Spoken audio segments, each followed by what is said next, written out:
21-1. Those are the numbers that haunted us last year at WrestleMania, and practically still haunts us to this day. If you haven't known already, today is the 1-year anniversary of the legendary 21-0 streak coming to an end by that man Brock Lesnar at WrestleMania. Now, we're talking about a shirt. I'm not talking about numbers. All right. I know that Undertaker streak is like, Goldberg has a better streak, and people can tell me like, oh, no, Undertaker's not has the longest streak. Goldberg does, or Floyd Mayweather. I already know that. I'm talking about the years. Undertaker has a long-year streak, 21 years. That's even longer than Andre the Giant's 15-year streak, which came to an end by Hulk Hogan in WrestleMania 3, 1984. Which people don't know, if you look at Wikipedia, that the streak did come to an end, but it came to an end before Hulk Hogan. It was by the name of Krennic, whatever his name was, back in 1984, and it was a painful loss to Andre the Giant. Just like it's a painful loss to The Undertaker when he lost to Brock Lesnar at WrestleMania. When I saw The Undertaker streak come to an end at WrestleMania 30, my jaw was dropped, I was frozen, and I was shocked. I didn't know what happened, what was going on, why did this happen? And people, here's the thing, at the day after WrestleMania, people were starting to, on the internet, they're starting to pull up BS rumors about like, Brock Lesnar changed the script, Vince McMahon on Monday Night Raw, Vince McMahon is going to fire Brock Lesnar in front of everybody. I'm like, no. He's not, no, that's full of bullshit, alright? If you haven't already known, I didn't know, nobody knew what happened, nobody knew what was going on at that time. Nobody knew. I mean, Undertaker's legendary undefeated streak, he beat guys like Jimmy the Superfly Snuka, Jake the Snake Roberts, Diesel, King Kong Bundy, Giant Gonzalez, Kane, Psycho Sid, Big Boss Man, Triple H, Ric Flair, Shawn Michaels, and more to come. More and more. But one man did the impossible. One man took down that Grim Reaper, and that was Brock Lesnar. Now, did I think it was the right decision for Brock Lesnar to beat Brock? Did I think it was the right decision for Brock Lesnar to beat The Undertaker at WrestleMania? No. Because everybody thought, like, well, who was it? People were trying to figure out whose decision was it for The Undertaker's streak to end. Was it Brock Lesnar's decision? Was it Paul Heyman's decision? Was it Triple H or Stephanie McMahon's decision? Or was it The Undertaker's decision?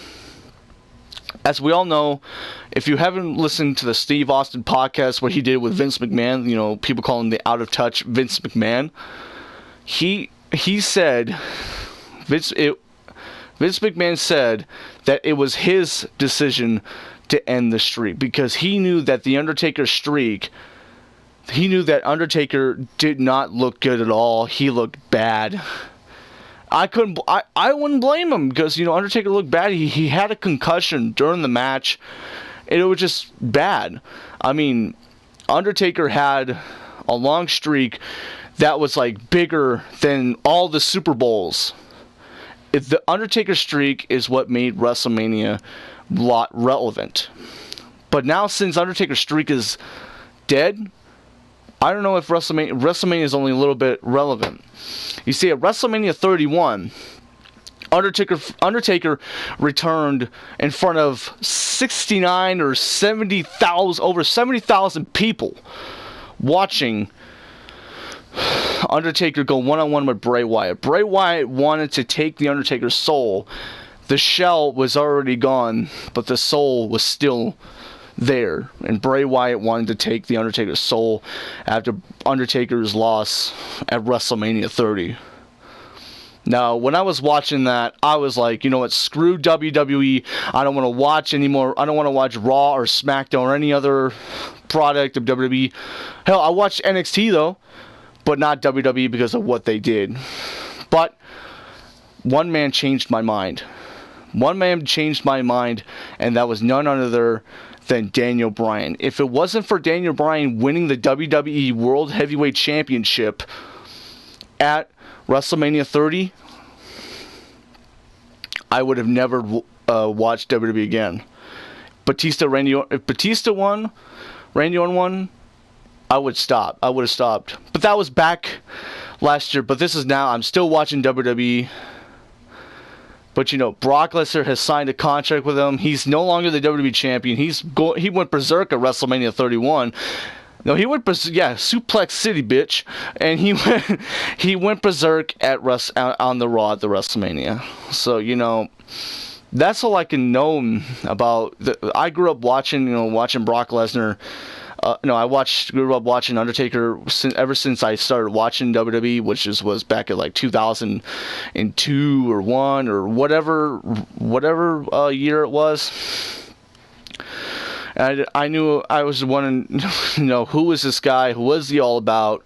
And he is still one of my favorite wrestlers of all time. Undertaker is just a legend in the ring. I don't even know why he's not in the Hall of Fame yet. I mean, he is the last guy to come from the 1990s, from the golden eras of Hulk Hogan, Yokozuna, Andre the Giant, Ultimate Warrior, Jake the Snake Roberts. He's the last guy. Shawn Michaels was with him. He was the second. But Undertaker is the last guy on there. But we're not talking about that. We're talking about the streak. A lot of people refused when they fought the Undertaker.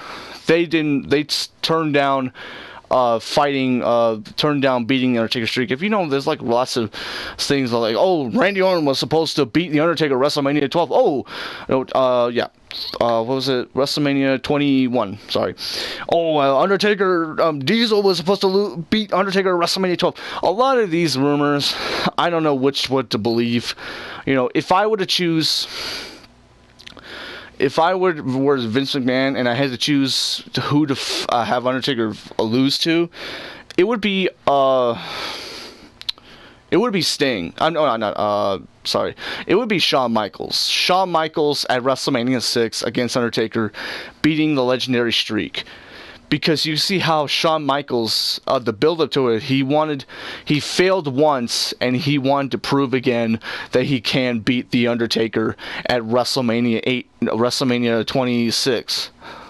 But did he win? No, he did not. But right now, if I were to choose, if Undertaker wanted to retire, I would have him. I think Undertaker should have retired with the streak intact of 20-0. That's where I thought Undertaker's streak should have stayed.